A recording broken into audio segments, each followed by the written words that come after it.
Hello प्यारे बच्चों, कैसे हैं आप सब लोग। Welcome to all of you in my channel Shubh chemistry. मैं शुभम सुमानी है, केमिस्ट्री ट्यूटर और आपका गाइडेंस और एक बहुत अच्छा फ्रेंड जो कि आपकी हेल्प के लिए हमेशा तैयार है। So let us start today's question based on very fundamental part of electrochemistry. So let us discuss.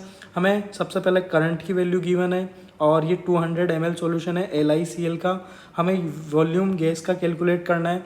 Only cathode और एनोड दोनों इलेक्ट्रोड्स पे जो गैसेज हैं उन दोनों का अलग अलग वॉल्यूम कैलकुलेट करना होगा और टोटल वॉल्यूम हमें बताना होगा। Finally pH of the solution. So let us start. सबसे पहले मैं फेराडेज फर्स्ट लो लगाता हूँ, दैट इज IT/96500, यानी क्या नंबर ऑफ फेराडेज कैलकुलेट करता हूँ मैं, नंबर ऑफ फेराडेज। तो नंबर ऑफ फेराडेज कितना गिवन आएगा यहाँ पर। आई की वैल्यू 1 एम्पियर करंट है, 96.5 टाइम है एंड 96500 क्या हो गया गाइज, ये मेरे पास Faraday constant that is 10⁻³ Faraday.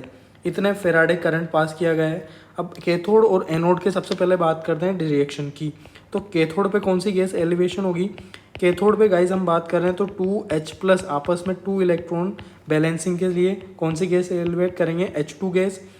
तो H2 गैस का मुझे क्या करना है, STP पर वॉल्यूम निकालना है, STP पर।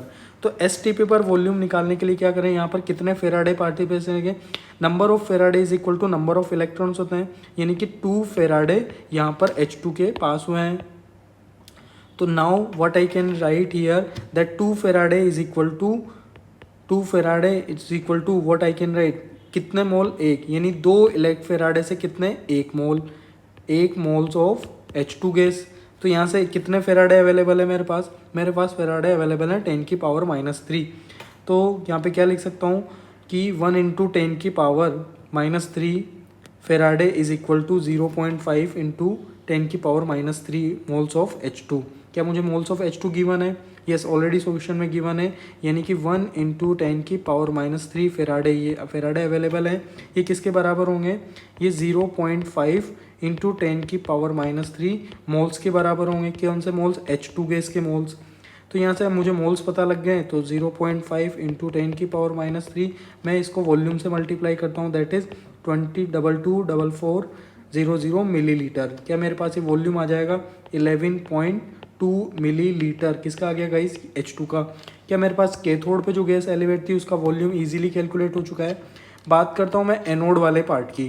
तो एनोड पे कौन सी गैस एलिवेट होगी, एनोड पे जो रिएक्शन होगी that is 2Cl- will give Cl2 gas और साथ में 2 इलेक्ट्रॉन। तो यहाँ पर भी 2 फेराडे यानी 2 इलेक्ट्रॉन के पार्टिसिपेंट से कितने मोल बन रही है, 2 मोल Cl2 गैस बन रही है। तो 1 मोल, यहाँ से कितने मोल, 1 मोल Cl2 गैस। तो यहाँ से अगेन 1 × 10⁻³ फेराडे मुझे क्वेश्चन में अवेलेबल है। तो यहाँ से कितना आएगा, 0.5 × 10⁻³ मोल्स ऑफ Cl2।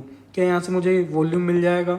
तो यहाँ से मैं वॉल्यूम लिख सकता हूँ 0.5 × 10⁻³ into 22400, that will come also 11.2 millilitre.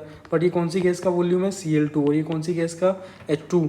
तो गाइज हमें सिंपल टोटल वॉल्यूम के लिए क्या करना है, कैथोड पे कौन सी गैस है, H2, जिसका वॉल्यूम है 11.2 और यहाँ पे भी है 11.2। टोटल वॉल्यूम कितना आया, 22.4 मिलीलीटर।